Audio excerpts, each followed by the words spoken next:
6 जनगोष्ठिया दिनैसिम 8 बार रायजो जाबाय एसटि जानो हाया होननानै दा दिनै जायनाखि प्रप'जाल लाबोनो नागिरदों बिसोर माबायदि प्रप'जाल लाबोदों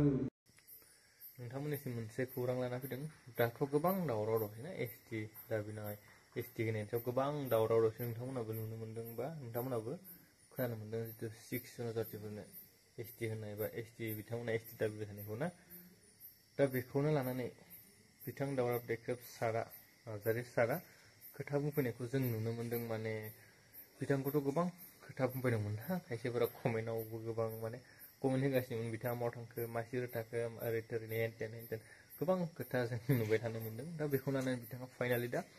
ससियेल मिडिया बा खौरांनि गेजेरजों खोथा बुंफैदों बा खेंफोरथि होदों जितु एसटि दाबिनायनि सायाव नोंथांमोना नायना लानांगोन लोगोसे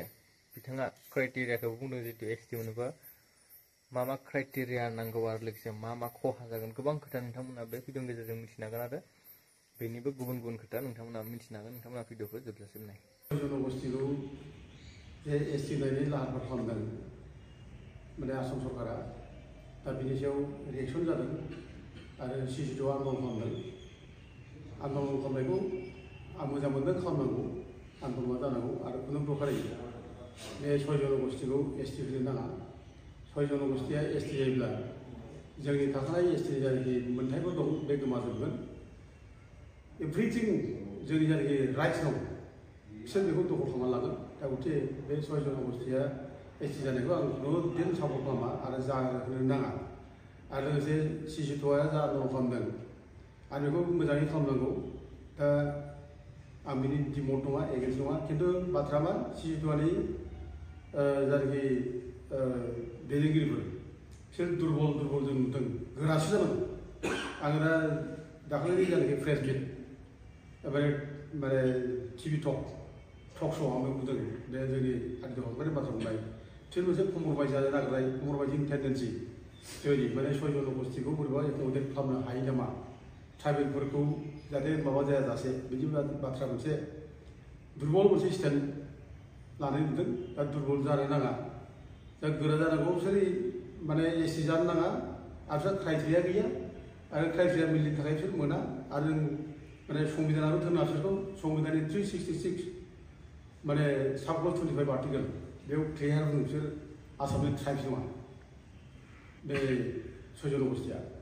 बे ट्राइब्स नङैखाय बिसोरो ट्राइबेल जानो हाया बे क्लियार खोथा आरो लोगोसे आरोखि मोनबा क्राइटेरिया दंमोन बे मोनबा क्राइटेरिया फुलफिल जाया बे फुलफिल जायैनि थाखाय बिसोर एसटि जानो हाया जेनेबा बे प्रिमिटिभ ट्रेड्स डिस्टिंक्टिभ कालचार ओमफ्राय साइनेस अफ कन्टेक्ट विथ आदार कमिउनिटिज एट लार्ज जिअग्राफिकेल आइसोलेसन बेकवार्डनेस बे मोनबाया बिसोर गैया गथिखे जाथ्रा ओंखायनो जोङो बेखौनो जों माबानानै बे क्राइटेरियाफोरखौनो आरो कनस्टिटिउसन बाथ्राखौ लाबोनानै जों गोरा जानांगौ जों 6 जनगोष्ठिखौ एसटि खालामनायनि जायनाखि प्रप'जाल बे प्रप'जाला दिनै नङा बिराद फुराना आगोल समफ्रावबो गभर्नमेन्टफ्रा बिसोरनो माने एसटि जानांगौ होननानै प्रप'जाल हरदों केबिनेट डिसिसन लानानै हरदों दा एसेम्ब्लिनिफ्राय स्वयं स्पिकारानो बे समाव माने डिसिसन लानानै दिल्लीयाव माने हैदों बे समाव जायाखै एसटि जायाखै बिसोरो 6 जनगोष्ठिया दिनैसिम 8 बार रायजो जाबाय एसटि जानो हाया होननानै दा दिनै जायनाखि प्रप'जाल लाबोनो नागिरदों बिसोर माबायदि प्रप'जाल लाबोदों जों नुवाखै माबायदि खालामनो नागिरदों खिन्थु बे जाया बिदि प्रप'जाल लाबोनो हाया जिहेतु माने 6 जनगोष्ठिखौ एसटि खालामनो हाया बिसोर क्राइटेरिया गैया होननानै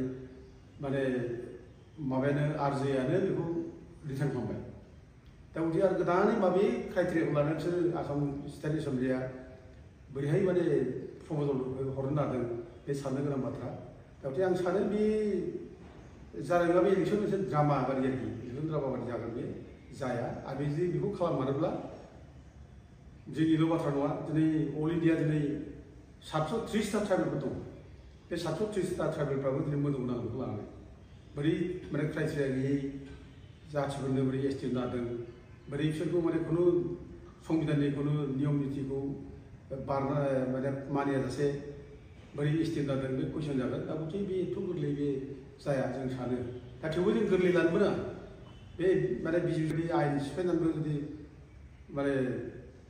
प्रेसिडेन्टनि जायनाखि अर्डिनेन्स लाबोनानै एसटि नागिरोब्ला बा आसाम एसेम्ब्लिनिफ्राय जुदि बेखौ माने माने बिल हरोब्ला जों बेखौ कर्टआव चेलेन्ज खालामनो थाखाय जों रेडि जाखानांगोन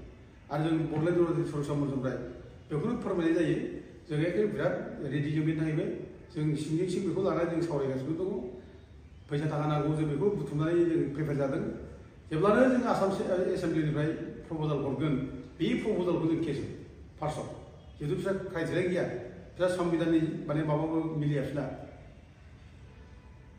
दा बिसोर जों बेखौ लायनो हायो मोनद' हारिनो एसटि होनायनि खेथ्रआव बेयाव जथेस्थ' राजखान्थि माने कनस्पिरेसि दं बिजेपिआबो माने कनस्पिरेसि खालामबोदों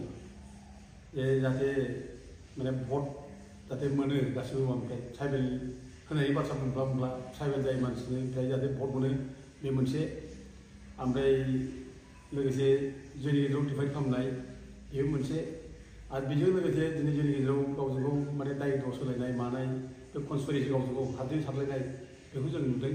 दा खिन्थु भुला जोंनियाव जथेस्थ' जोंनाव जोंनि बर' दैदेनगिरिफोरनि गेजेराव थाबोदों दा दिनै पार्टियावबो थादों ओमफ्राय ट्राइबेल समाजावबो दङ ओरै दुलाराय बर' फरायसाफोराबो बे भुलखौनो मावबोदों बिसोरबो जे माने 6 जनगोष्ठीनो जनजाति होनांगौ होननायाव रावबो स्ट्रं भाबै बुङाखै जे जोङो जानथारा जानो मोना फिसा क्राइटेरिया मिलिया फिसा माने कनस्टिटिउसना माने थोना बे बाथ्राखौ बुङाखै खिन्थु एकमडेट खालामनो नागिरनायनि बाथ्रा बुंदों आरोखि एकमडेट बे थाखानाय ट्राइबेलफ्रा जाहाथे खथि जाया आरो थाखानाय ट्राइबेलफ्रा खथि जायाजासे बिसोरबो एसटि होयोब्ला जा आपत्ति गैया बे बाथ्राखौ आगोल बे माने दुलाराय बर' फरायसा आफादनि समाव बुंदों ट्राइबेल समाव बुंदों दा नैबे बिपिएफआबो बे खोथाखौ बुंबोदों दाउथे बेफोर जिनिसाव दिनै जों नुदों बे गावजों गाव माने दायित्व सोलायनायखौ जों नुदों आरोखि खिन्थु जोंनि भुला बयहाबो दं खिन्थु जोङो जनजाति सुरक्षा मन्च हिसाबै जों थोंजोङै जों स्ट्रेट फरवार्ड जों बुंबायदों बे 6 जनगोष्ठी एसटि नाङा होननानै जों 2012आवबो दिल्लीयाव थांनानै बे रामेश्वर उराव ट्राइबेल एफेयार्स मन्त्रि जों बेखौ लोगो मोन्दों ओमफ्राय एससि माने एनसि एसटि कमिसननि चेयारमेन धानवार जों बेखौ लोगो मोन्दों अप'ज खालामदों स्ट्रंलि होनो नाङा होनना बिसोर माने ट्राइबेल जायोब्ला ट्राइबेलफ्रा आसल ट्राइबेलफ्रा खथि जागोन जानो हाया बिसोरो जों बेखौ अप'ज खालामबोदों आरो लोगोसे 2016 बेयावबो जों आरो जोङो दिल्लीयाव थांबावनानै जों माने अप'ज खालामबोदों मानोना ट्राइबेल बारायनायनि माने जायनाखि मा धौ बे सम माने गभर्नमेन्ट फैनाय लोगो लोगो धौ जाखांफैयो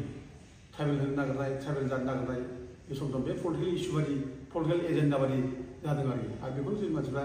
सोरबा माने पलिटिकेल लामा लानो थाखाय बिसोरखौ ट्राइबेल होनायाव जा आपत्ति गैया